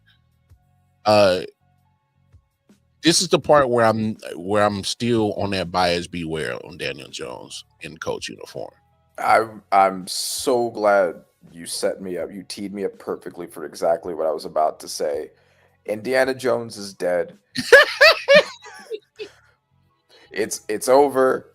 It's over. It's cool that they can beat up on the lowly Miami Dolphins and the lowly Tennessee Titans, who are probably the worst team in the NFL. Yeah. And they can win off of a bullshit leverage penalty against the Broncos. It's, that's cool and all, but that is not proof that you are ready to be any kind of serious team. They might still win their division. Oh, they win the division. That division's trash. Yeah, no, the division's trash. Division's trash. I mean, yeah, Jaguars have been kind of mid in their games, but they've had easy opponents. The Titans are probably the worst team in the NFL. They were mine when I did my power rankings, and most power rankings have them as the worst team. Even their quarterback thinks they ass. And the Texans still need to figure out their offensive line.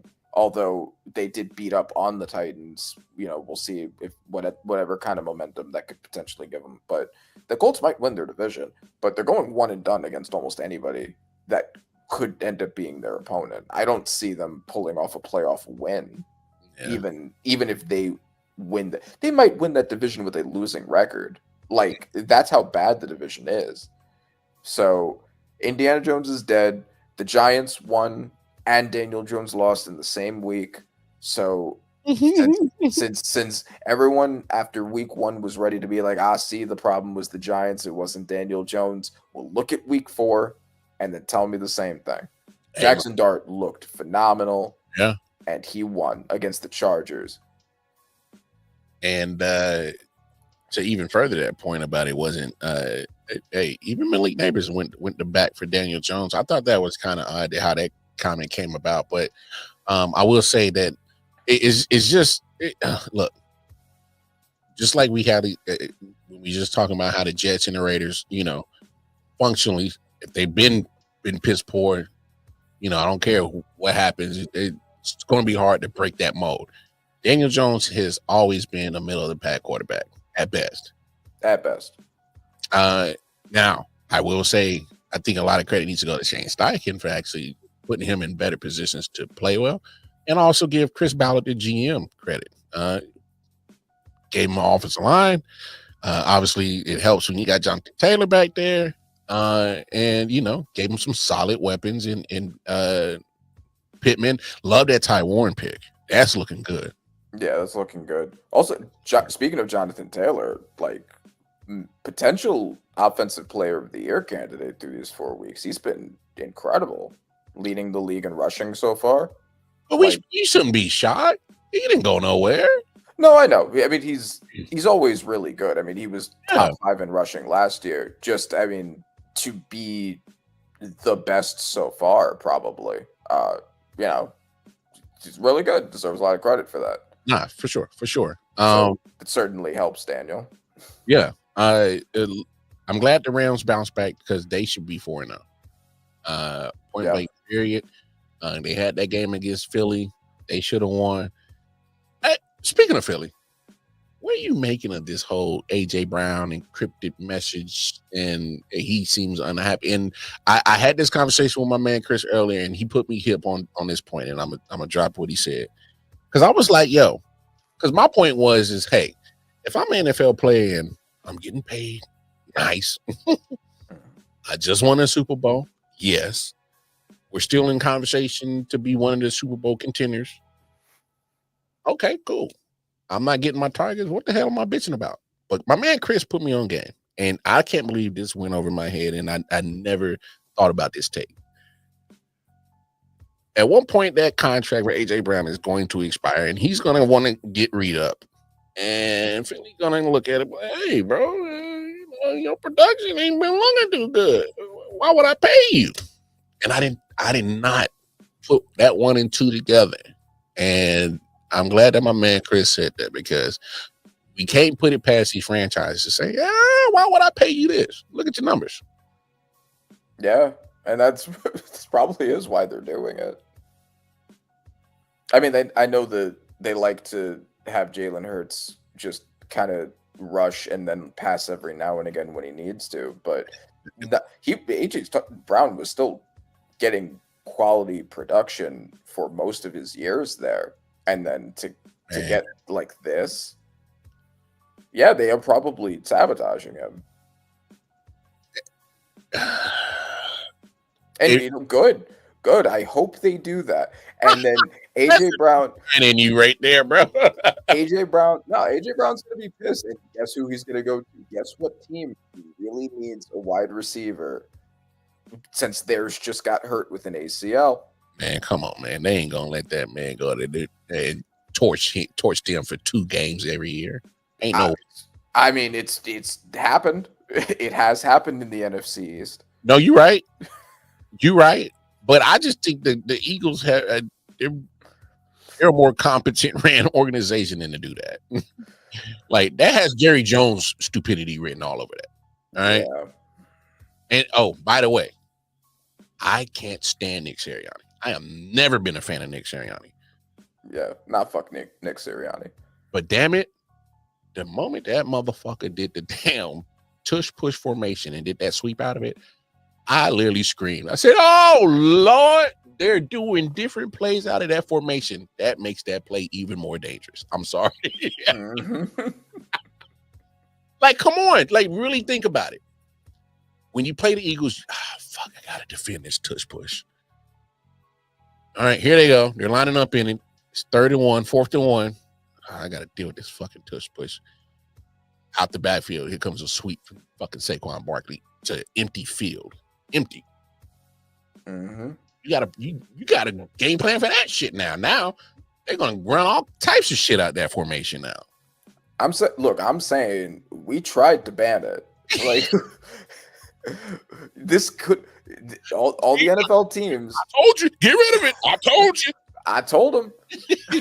These NFL teams that voted to keep it. You other 10 teams that didn't vote it, look at you. Mm-hmm. Yeah, now you got to worry about that. Should have listened. But speaking of Super Bowl contenders, since you brought that up with the Eagles, who would you say are the clear Super Bowl contenders at this point? Like through the first 4 weeks. I know it ain't looking pretty, but I'm gonna still put the Eagles in the conversation, and here's why. They're doing literally what the Chiefs did last year. It ain't pretty. It's just winning. Mm-hmm. Because it ain't pretty what they're doing on offense at all. No. They won all of their games by 1 possession so far. It ain't pretty. A lot of bullshit happening to the other team ended up getting them a lot of those wins. Block field goal. Fumble. Does that not remind y'all of Chiefs last year? It ain't pretty. It's just winning. So unfortunately, I still got to put him in that window. Obviously, until it look, Bills by default are going to be in that window. We're gonna Bills Mafia. If you come here, have a seat. You're going to do the same thing that you've been doing the last few years again. You're going to win 12, 13 games. That's fine. Because your division ain't so good. So there's easy 6 wins right there. Did anybody look at their schedule? I need people to go look at the Bills schedule and look how cupcake that motherfucker is. And that's supposed to be a first place schedule. That looks like a last place schedule. They are playing some fucking cupcakes. It's a schedule my Giants should have had. Like why do we have the worst schedule and a team that was just in the AFC Championship game has this? All right, so I got it pulled up. Let's run it down real quick. Obviously, I think the Patriots are improved 2-2. They're in Buffalo this Sunday night. I still favor Buffalo. All right. Atlanta, Carolina, Miami. All right. Those are your next 3 games. All right.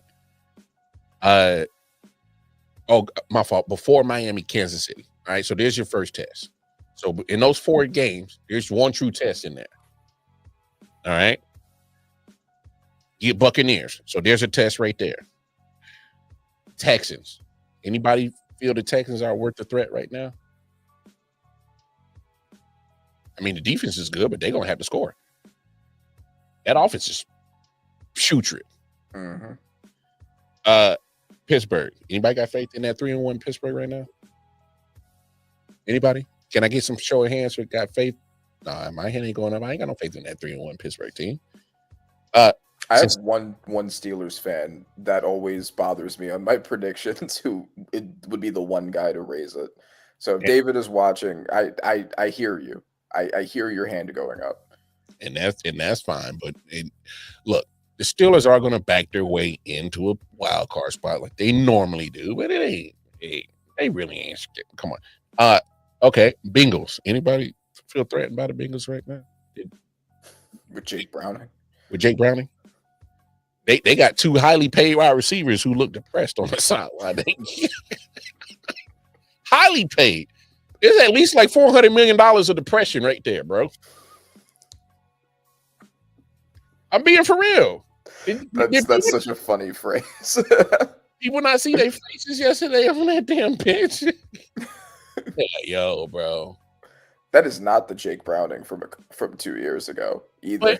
But to be fair, and I understand what you're saying, but if you go back to those 7 starts he had last time Burrow got hurt, he kind of played like this, where he was turnover prone, but he threw more. He was almost Jameis Winston 30 for 30. He was giving touchdowns, but giving interceptions. Yeah. Now he's not doing the first 30. It's only the second 30. Patriots again. Yes, I know the Browns got a good defense, but that's an anemic offense. Eagles. And then they get the Jets again to end the season.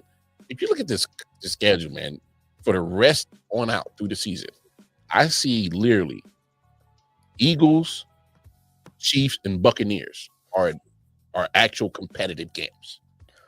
Well, so what this means, though, is that they are pretty much undoubtedly the favorite to be the first seed in the AFC.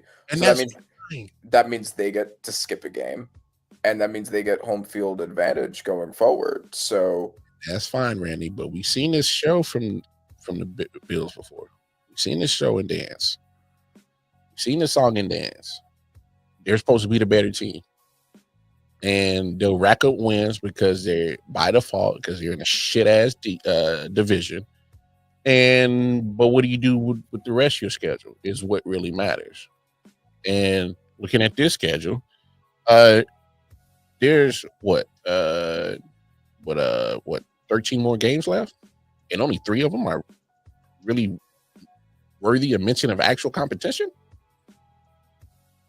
I think you're setting your fan base up for another failed playoff run. That's the Chiefs fan in you. I'm just being real. Are you predicting another one like 2 years ago where the Chiefs were away and they beat them in their own field? I'm gonna tell you right now what's going to happen. All right, when Chiefs go to Buffalo November 2nd, Chiefs are going to lose that game. All right. Mm-hmm. Bills are going to end up with the number 1 seed. Because at the last damn 13 games that they got left, there's only 3 competitive games that are even worth mentioning to talk about. They're gonna have that 1 seed. They're gonna go in there and they're gonna fumble it. They're going to choke it again. All right. You know, when we talk about Jets and Raiders of habitual just piss poor management, we got to talk about how the Bills continually let their fan base down. Just history of the Bills. What other team can say they went to 4 straight Super Bowls and ain't walked away with none of one of them? 4 straight? And now you got, under Josh Allen and Sean McDermott, a talented team. Oh man, double-digit wins, 4 playoff runs. They get cut short. So you're not saying you don't think they're a Super Bowl contender this year? No, they are by default. Yeah, they're a Super Bowl contender. Getting there and winning it are 2 different things, and they have not shown the capacity that they can do it. Okay. They ain't shown that they can do it. I will believe it when I see it. And I know the records right now, 4-0 Bills, 2-2 Chiefs. Are you saying, just look at the performances of the last few weeks of that offense and look at the performance of that Bills defense the last few weeks. They were struggling with New Orleans Saturday. I'm maybe that is a Chief fan in me. I just need to see it. Until then, yes, they're going to be in the conversation. But I would have put the Chargers in there 3 weeks ago in that conversation. I would have. Mm-hmm. I can't do that right now. And Chargers fans, before you jump on me, understand, and y'all don't want to admit it, but it's okay. Yeah, you're 3-1. You already lost 1 left tackle. The other best tackle just got carted off the field last week from a high ankle sprain. Let's see how long he's out. What else? Oh, you lost your best defender in Khalil. Well, no, he's not their best defender. Their second best defender, because I think Derwin James is their best defender. Yeah. Their best lineman. Yeah, lost your best lineman. How are you going to keep Justin Herbert upright for the rest of the season? That's your true question now. Because now there's 2 weeks in a row where quality defenses has kicked your ass. This is the first time they've lost the game, though. That I understand that. Well, they should have lost that Broncos game. And to segue into that conversation when it comes to the Broncos, can we stop with this fucking Bo Nix hype? The Chiefs fan in you is about to go crazy. Oh, I'm gonna let you have your seat, because I don't disagree. By the way, it's just funny that the ones you're choosing to target. No, I'm just being real. They should have won that Indy game. He threw a bad pick late in that game. Bo Nix did. Yeah. Right. That was a bad pick. Mm-hmm. All right.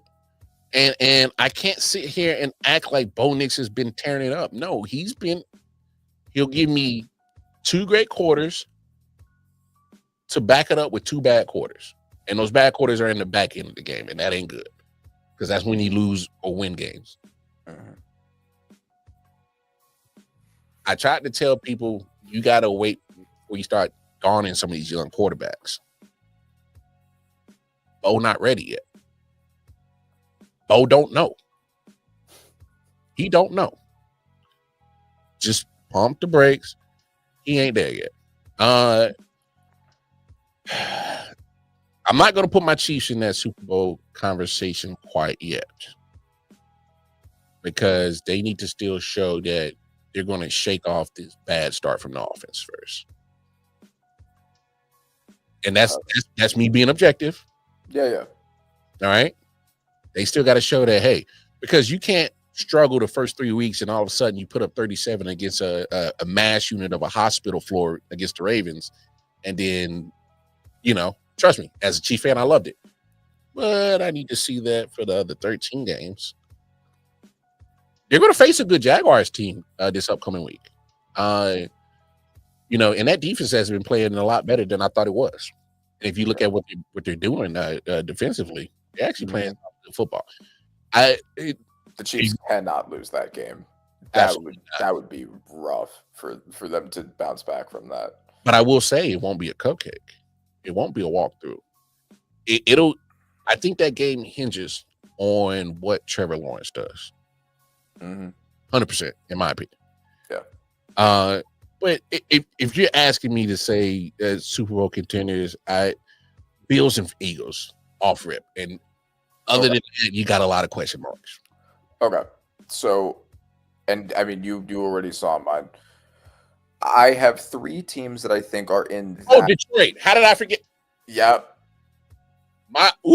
I'm glad, because I kind of felt you was going that way, and I don't know how I didn't even put them in the conversation. Those are my 3, yes. Detroit. I know we all had questions about what are they going to look like? No Ben Johnson, no Aaron Glenn. And first week, they gave us a reason to have those question marks. Since then, I can't say a damn thing. Second year in a row, they've had the best offense in the NFL so far. I can't say a damn thing. So, yeah, I think that and their defense has also looked really good. So, yeah, I mean, totally complete team. The thing is, it's important to not just look at the record, right? Because the record can be deceiving. You can be playing the best teams or the worst teams. You could have been dealing with an injury that you no longer have, et cetera, et cetera. I think those 3 are the Bills, the Eagles, who have been very beatable in the games that they've won, but they have won them, and they just came off winning the Super Bowl. So I can't take them out of the top. Even though I think that I don't think it's sustainable, but they've won all their games. They've won against good teams, and they just came off winning the Super Bowl. Bills have felt fairly dominant, and especially after the week 1 performance, like, they're probably going to be the first seed in the AFC. And then the Lions, like I said, best offense in the NFL and a really good defense. They're good. So they're good.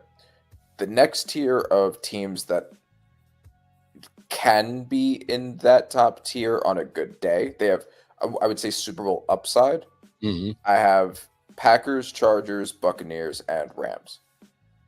I think the Packers, it depends a lot on Jordan Love. If Jordan Love can hold it together for enough games in a row, then they can be that team. They, through the first 2 weeks, they did show that the defense has all the potential in the world. Chargers, kind of same deal that you said, like, the injuries are really the main thing holding them back. Plus, they just lost to my Giants, who played phenomenal. So it's not like, I wouldn't call that like a holy shit, how did they lose that game? But they did lose. Buccaneers, Baker Mayfield has been a potential MVP candidate in all these like super clutch wins, and he's going to have Evans and Godwin back with Igbuka by that time. Assuming none of them get like hurt again or whatever. So that's going to be really fearsome, and then the Rams should be undefeated, like you said, and both sides of the ball looking great. Man, that Rams deep. Oh, that defense. Oh. Yeah, and that's in no order. If anything, I'd probably put the Rams first of those 4. But and then you have the tier of should be better than they've been. Chiefs and Ravens, I think both should have been better than they've been. Another one that I would put at the very bottom of that list to fill out that 10, Atlanta Falcons. And I know... Ooh, you're ready to sell on that one? Listen to me. Oh, you better have a good pitch sale for this one right here. Okay. Offense has looked really good. 3 of their 4 games, 2 of them have been very dominant wins, with the offense and the defense both come into play. Week 1 was a very competitive shootout with the Buccaneers, who I just put in the tier above them, and they lost because of clutch Baker Mayfield. But fair, very competitive game against a really good team. That Panthers game is the one reason why I can't anoint them. But Randy, that's why I was waiting for it to come, because I'm like, damn it, I can't forgive that shit. But sometimes if you look at a whole body of work there's one weird blip that's not really reflective of either team. That's a bad fucking blip. It is. Very bad blip. But if you've looked at the Panthers throughout their whole season, they have not looked anything like the team that did that. Falcons simultaneously have not looked anything like that team in any of their other 3 games against better teams. Fair. I don't know if everyone had a cold.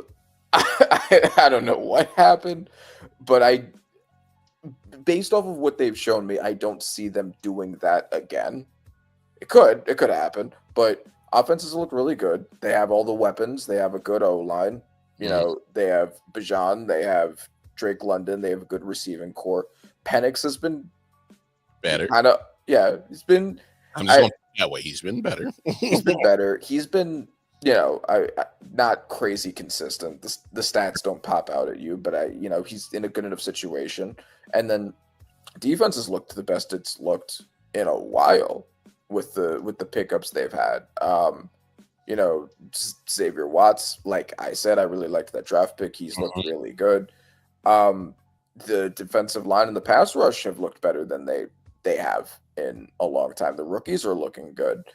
So if their issue is, like I've been saying, their issue has always been the defense. If their defense, particularly defensive line, can get under control and become good, then you have a good team. Yeah, they got something if they can get that part going. I'm not ready to buy all the way in what you're trying to sell me. Because I can't forgive that. You got blanked by the fucking Panthers, bro. Look, I'm just saying. I'm just saying. You can go through teams' records. Like, remember when the Raiders beat the Ravens last year? Like, sometimes that weird shit like that just happens. You're right. And you never see either team play like that again. Like, sometimes it just happens. No, and to your point, Panthers aren't going to never look that good for the rest of the season. No, they won't. They got beat up by the Patriots, who I don't think are good. 42 dropped on them, and it's ever since Brady left, you don't recognize the Patriots being known for offense, putting up points. They dropped 42. Wow. Last topic before we get up out of here, and we'll jump on this quick. Obviously, we're both wrestling fans, and we've seen what this guy can do for a audience. If you can't understand his aura, this is what I need you to do. I need you to go to Backlash in Puerto Rico. What year was that? 23, I believe. It was 23. It wasn't last year, and it wasn't this year. So 2023. Go to www. On the YouTube channel and look at the aura that this man brought to just a wrestling event. Had the stadium rocking just on an entrance, and then proceeded to have a fantastic match with Damian Priest. Yeah, I still love that match. Here's my problem with the narrative or the noise around his announcement getting the Super Bowl. People don't understand his drawing power, and they don't understand the aura that comes with. Do people really realize Bad Bunny is the most streamed artist over the last almost damn near 5-10 years? No, literally. The numbers don't lie. He's the most streamed artist over the last at least 5 to 7 years. I'll go that range.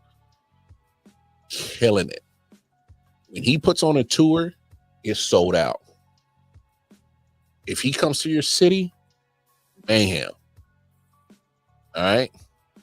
All the sexy mommies is coming out. The sisters love him. The bunnies love him. No pun intended. So all you, I was about to say something real fucked up. But you jokers, you can say it. Look, say it, because I'm about to go off. It's hard. If you don't understand about Bad Bunny and his aura and his drawing power, then don't watch the Super Bowl halftime. Then just don't. But you know what's going to happen? He has the potential to probably rake in the most highly viewed Super Bowl halftime in history. He has the potential to do that. And I really need you, jackass. Who? Oh, Emmanuel Acho. Don't think you absolve. I heard what you said with your dumb ass. I thought Bad Bunny was a she. And I thought Billie Eilish was a he.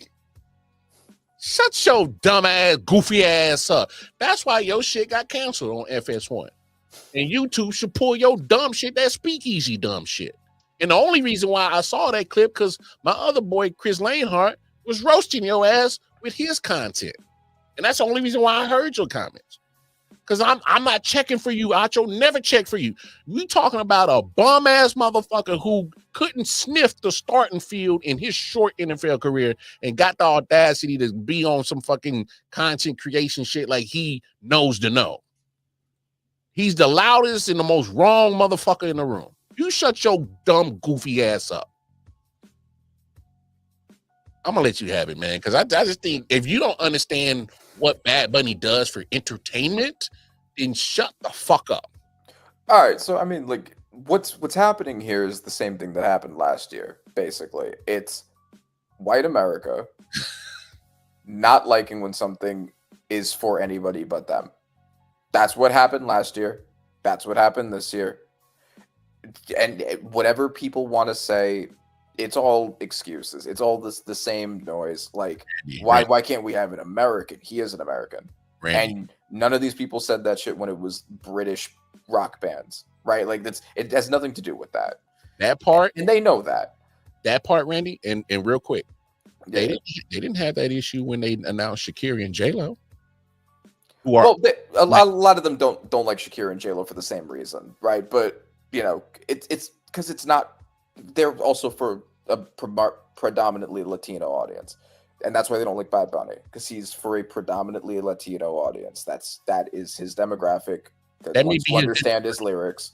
He takes from popular Puerto Rican music, right? It's for an audience that's not them. Kendrick Lamar was for us. Yeah, that is the demographic. He's for everybody, right? Like, lots of white people like Bad Bunny, lots of white people like Kendrick Lamar. When I say for, I mean like the demographic and culture for which the music comes from and is understood on a deeper level by. That was true then, and that's why they hated him. That Kendrick Lamar is obviously an American. He obviously speaks English, so it's not that like, oh, well, I can't understand the lyrics. Like, well, last year you said you couldn't understand a guy who was speaking English, right? It's because they don't like when something is not it's for anybody but them, and it goes, especially in this current climate, the MAGA world, right? Like, Latino Spanish speaking artist is of course going to draw that to an even bigger degree. It's not new, but it has been fired up and amplified by the current political world. Everything that has any person of color doing anything, or anything that is of a culture that's not theirs, it's labeled woke. Like, I've heard lots of people calling this woke. It's really, like, if you're just as like a pure smart business decision, Bad Bunny is, like you said, has been the most streamed artist. He appeals to a demographic of millions of people. He's huge. Like, whatever artist they would pick, like fucking Kid Rock or whatever, like, he's just not going to move those numbers. So like, I don't know, they'd probably pick like Tom McDonald, or they'd probably pick like some old band that, like, they can barely get the fuck up on the stage, right? Like, it's Bad Bunny is the guy from a business standpoint to pick, and it happens to demonstrate how culturally powerful and influential Latino Puerto Rican music is, just like what hip hop was last year, and they can't stand it. And that's the problem with it. That's why they hate it. They hate when any other culture is represented. Yeah, that's their own personal problem. But Hey man, we gonna get up out of here as always, man. Randy, I appreciate you, man. Great show tonight. Y'all know what it is. You need audio needs, Panther on Acid on Instagram with my man Randy. I.O.W Sports Network. Hey, follow me on Twitter, man. I mean, we're gonna get up out of here. I'm gonna see y'all tomorrow night for last show of the week. Other than that, y'all know the deal. Take care of yourselves, take care of each other. Me and Randy out. He's gonna celebrate some more for Jackson Dart and Cam Scatterboo, and I'm about to go get into some trouble. So, hey, man, peace and love, y'all. Take care of yourself. Take care of each other. We out. Yeah. Silent Hill TD, yes, what's up? Yeah, come on. I.O.W Sports Network, late night edition. Let's go. Come on. We about to raise the bar. Wild card mark. Everybody grab a seat, cause you know we about to spark. Late night sports talk. Modelo cigar. Man, you don't wanna start. Wild card mark. We